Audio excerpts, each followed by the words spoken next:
নমস্কার, আমি রয়েছি স্বর্ণালী। শুরু করছি পলিটিক্স। বাংলাদেশে রাষ্ট্রপুঞ্জের শান্তি সেনা চেয়ে মাস্টার স্ট্রোক দিলেন মুখ্যমন্ত্রী মমতা বন্দ্যোপাধ্যায়। সে দেশে আটকে পড়া ভারতীয়দের উদ্ধারে যাতে শান্তি বাহিনী পাঠানো হয়, এই মর্মেই রাষ্ট্রপুঞ্জের কাছে সেই আর্জি জানানোর জন্য মমতা কেন্দ্রকে অনুরোধ করলেন। সোমবার বিধানসভায় মুখ্যমন্ত্রী বাংলাদেশ নিয়ে কথা বলতে গিয়ে ওই আর্জি জানান। রাজনৈতিক মহল মনে করছে মমতা এই আর্জি জানিয়ে মাস্টার স্ট্রোক দিলেন। এর আগে পশ্চিমবঙ্গের মুখ্যমন্ত্রী বাংলাদেশ নিয়ে কোনো মন্তব্য করেননি। তিনি একাধিকবার বলেন, এ ব্যাপারে আমাদের বলার কোনো এখতিয়ার নেই, বিষয়টি দুদেশের। কেন্দ্রীয় সরকার যে সিদ্ধান্ত নেবে আমাদের তাতে সমর্থন থাকবে।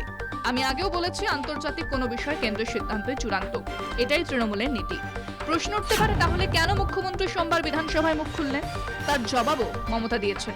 তিনি বলেন, এটা কেন্দ্রের ব্যাপার, আমরা নাক গলাতে পারি না। কিন্তু গত 10 দিন ধরে ভারত সরকার চুপ করে রয়েছে, অথচ বিজেপি বলছে খাবার যেতে দেব না। ভারতের যারা বাংলাদেশে আটকে রয়েছেন তাদের ফিরিয়ে আনতে চাই, সেই কারণে রাষ্ট্রপুঞ্জে শান্তি সেনা পাঠানোর কথা বলেছি। তবে দুদিন আগেই রাষ্ট্রপুঞ্জের হস্তক্ষেপ চেয়ে সরব হয়েছিলেন রাজ্যের বিরোধী দলনেতা শুভেন্দু অধিকারী। তার মন্তব্য, বাংলাদেশের হিন্দুদের অস্তিত্ব রক্ষার জন্য রাষ্ট্রপুঞ্জে হস্তক্ষেপ করুক। আমরা কেন্দ্রীয় সরকারকে এই কথা বলেছি। রাষ্ট্রপুঞ্জের হস্তক্ষেপ চাওয়ায় মমতা এবং শুভেন্দুকে এক বন্ধনীতে রেখে কটাক্ষ করতে ছাড়েনি সিপিএম। দলের কেন্দ্রীয় কমিটির সদস্য সুজন চক্রবর্তী বলেন, শুভেন্দুর কথায় প্রতিধ্বনি শোনা যাচ্ছে মমতার গলায়। যুদ্ধ পরিস্থিতি সৃষ্টি হলে কোনো দেশে রাষ্ট্রপুঞ্জ শান্তি বাহিনী পাঠাতে পারে। বাংলাদেশে সেরকম পরিস্থিতির সৃষ্টি হয়েছে কিনা সেটা দেখতে হবে, আর সেই ব্যাপারে সিদ্ধান্ত নিতে হবে কেন্দ্রীয় সরকারকেই। একদিকে বাংলাদেশ নিয়ে কেন্দ্র কেন নীরব তা নিয়ে প্রশ্ন তুলেছে তৃণমূল, আবার বিজেপি প্রশ্ন তুলেছে তৃণমূলের নীরবতা নিয়ে। অবশেষে দুই পক্ষই সরব হয়েছে, আর এখানেই বামেরা দুই দলকে এক জায়গায় বসিয়েছে। যদিও বামেরা কি বলল তাতে কিছু যায় আসে না, কারণ বামেদের সেই জোরই নেই সংসদীয় রাজনীতিতে। তবে যে যাই বলুক, রাষ্ট্রপুঞ্জের হস্তক্ষেপ এভাবে চাওয়া যায় কিনা তা নিয়ে যতই বিতর্ক থাকুক, মমতা যে বাংলাদেশের হিন্দুদের স্বার্থ রক্ষায় এগিয়ে এসে রাষ্ট্রপুঞ্জের শান্তি সেনা পাঠানোর দাবি করেছেন, তা এক কথায় তার মাস্টার স্ট্রোক বলেই মনে করছে রাজনৈতিক মহল। ওয়াকফ বিল নিয়ে তিনি সংখ্যালঘুদের পাশে দাঁড়িয়েছেন, আবার বাংলাদেশে হিন্দুদের পাশেও দাঁড়িয়েছেন তিনি। এভাবেই তিনি ভারসাম্যের রাজনীতিকে এগিয়ে রাখছেন। এখন সময় একটা ছোট্ট বিরতির। ফিরছে বিরতির পর, সঙ্গে থাকুন।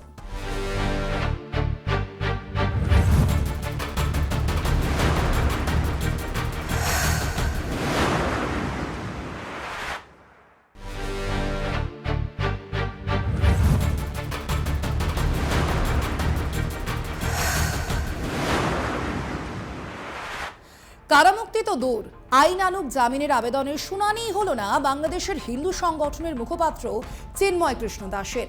তার গ্রেপ্তারের প্রেক্ষিতে বাংলাদেশের সংখ্যালঘু বিক্ষোভ ও তাকে দমন করাকে কেন্দ্র করে অগ্নিগর্ভ হয়ে উঠেছে বাংলাদেশ।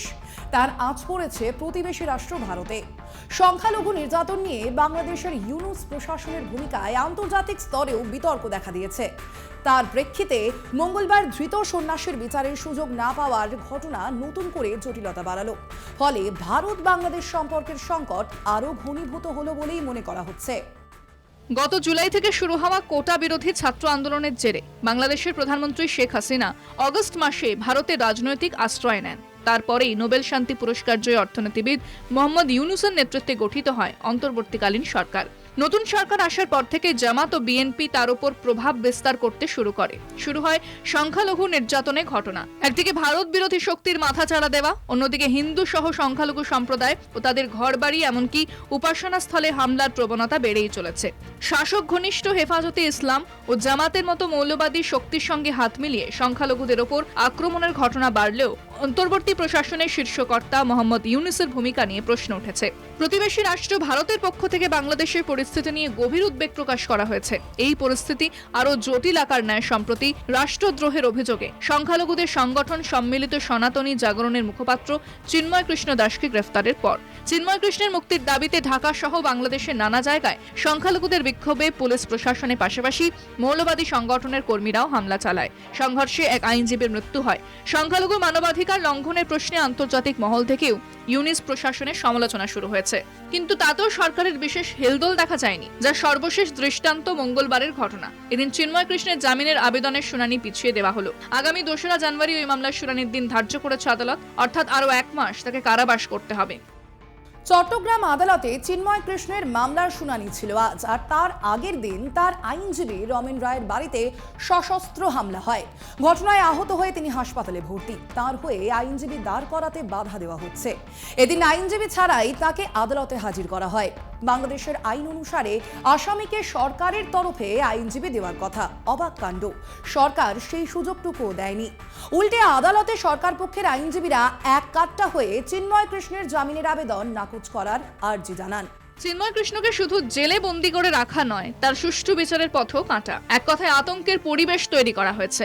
এই মামলার গত শুনানিতে হাজির থাকা চিন্ময় কৃষ্ণের 53 জন আইনজীবীর নামে বিস্ফোরক রাখা ও অন্যান্য ফৌজদারি মামলা আগে একই সঙ্গে চলছে ধরপাকড়। প্রাণঘাতী হামলার আতঙ্ক গ্রাস করেছে বাংলাদেশের সংখ্যালঘুদের।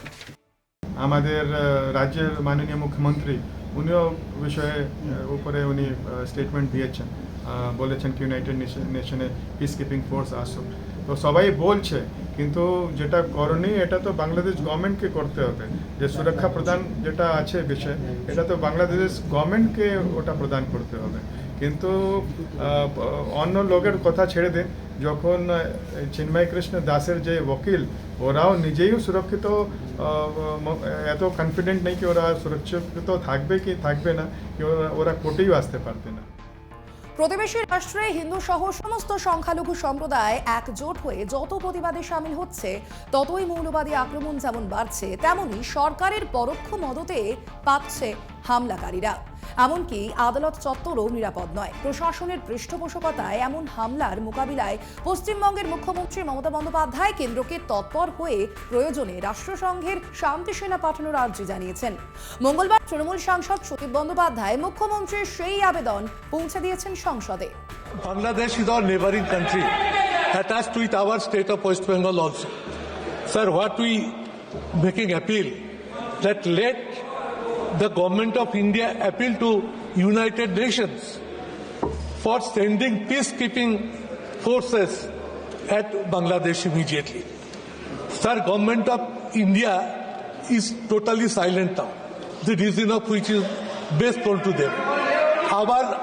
Our appeal that let Minister of External Affairs come to the Parliament and intimate us at the latest position of Bangladesh, what is happening over there.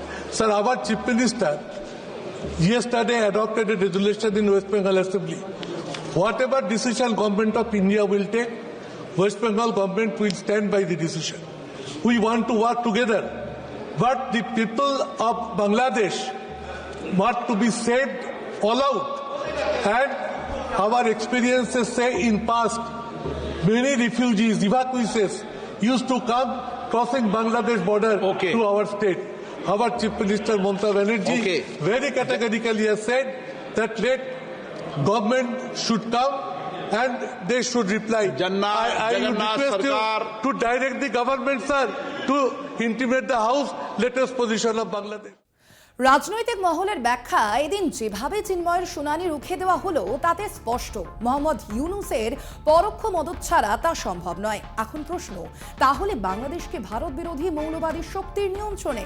দুর্ভাগ্যের হলেও সেই সরকারের মাথায় বসে আছেন নোবেল শান্তি পুরস্কার বিজেতা ইউনূস। ইতিহাসের এমনই রসিকতা। এখন সময় আরও একটা ছোট্ট বিরতির। ফিরছি বিরতির পর, সঙ্গে থাকুন।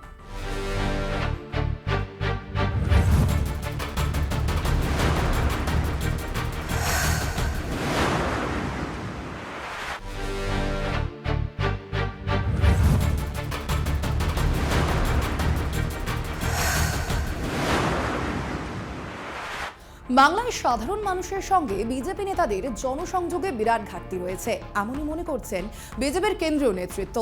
এছাড়াও রয়েছে রাজ্য নেতৃত্বের প্রকাশ্য অন্তর্দ্বন্দ্ব।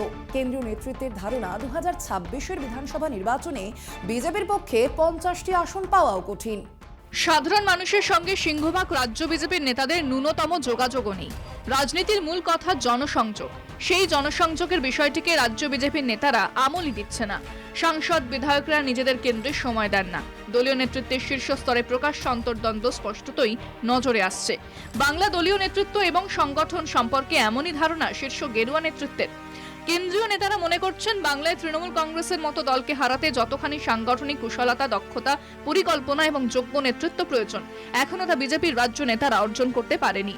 এই দুর্বল সংগঠন নিয়ে 2026 রাজ্য বিধানসভা নির্বাচনে বিজেপির পক্ষে 50টি আসনও পাওয়া কঠিন, এমনই মত হতাশ কেন্দ্রীয় নেতৃত্বের।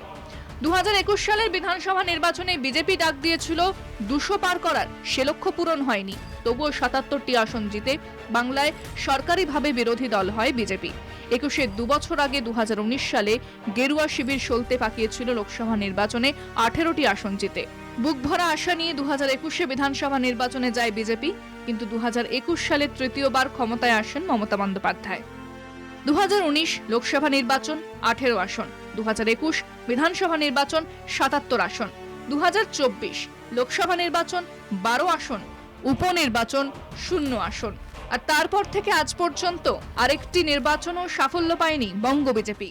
2019-এর পর যতই দিন এগিয়েছে ততই ভরাডুবি হয়েছে বিজেপির, লোকসভা বা বিধানসভা নির্বাচনে তো বটেই, এমনকি সদ্য বিধানসভার 6টি উপনির্বাচনেও গোহারা হেরেছে বিজেপি। এক দমবন্ধ পরিস্থিতিতে ফেঁসে আছে বিজেপি। একদিকে সাধারণ মানুষের সঙ্গে বিজেপি নেতাদের জনসংযোগ প্রায় বিচ্ছিন্ন, অন্যদিকে রাজ্য নেতৃত্বের প্রকাশ্য কোন্দল। তাহলে কোন জাদু বলে 2026-এ বাংলায় গেরুয়া বাতাস বইবে? সবকিছু ঠিকঠাক থাকলে আর 15 থেকে 16 মাস পর 2026 সালে বাংলায় ফের বিধানসভা নির্বাচন। এই মুহূর্তে বঙ্গ বিজেপির যে হাল, তাতে অতি বড় পদ্মপ্রেমীও ভালো কিছু প্রত্যাশা করতে ভয় পাচ্ছেন। গেরুয়া শিবিরে কেন্দ্রীয় স্তরের শীর্ষ নেতারা ইতিমধ্যে দলের অন্দরে আশঙ্কা প্রকাশ করেছেন, সংগঠনের এই ধারা বজায় থাকলে বিজেপির পক্ষে 50টি আসন পাওয়াও কঠিন। সেক্ষেত্রে বাংলায় বিজেপিকে টর্চ নিয়ে খুঁজতে হবে বলে মনে করছেন অনেকে। আগামী বিধানসভা নির্বাচনে বাংলার কুর্সি দখল তো দূরের কথা, কেন্দ্রীয় নেতৃত্ব সন্দিহান বিজেপি 50টি আসন জিততে পারবে কিনা তা নিয়ে। 2019 সালে লোকসভা ভোটে তৃণমূল জোর ধাক্কা খেয়েছিল, উত্থান হয়েছিল বিজেপির। সেবার 22টি আসনে যেতে ঘাসফুল শিবির। এরপর 2021-এর বিধানসভা নির্বাচনে ঘুরে দাঁড়ায় তৃণমূল। সেই ধারা বজায় রয়েছে পরবর্তী সব ভোটেই। সেই তুলনায় বিজেপির অবস্থা খুব খারাপ। বিজেপি 2019 লোকসভা ভোটে 18 কেন্দ্রে জয়ী হয়েছিল, 2014 সালের থেকে 16টি বেশি। 2019-এর তুলনায় 6টি আসন কম পায় 2024-এ। ভোটও অনেকটাই কমেছে। 2021-এর বিধানসভা নির্বাচনে 77-এ আটকে যায়। পরবর্তীকালে সবকটি বিধানসভা উপনির্বাচনও লজ্জাজনক পরাজয় হয়, এমনকি মাদারিহাটের মতো পদ্মদুর্গ হাতছাড়া হয় বিজেপির। বিজেপির ধারাবাহিক পতন 2026-এ কোন জাদুতে ঘুরে দাঁড়াবে বিজেপি? শত চেষ্টাতেও এই প্রশ্নের উত্তর পাচ্ছেন না কেন্দ্রীয় নেতারা। যাদের উত্তর দেওয়ার কথা সেই রাজ্য নেতারা যে ভীষণ ব্যস্ত পরস্পরের প্রতি বিষোদগারে। পলিটিক্স আজ এ পর্যন্তই। দেখতে থাকুন কলকাতা টিভি, রাত দিন 7 দিন।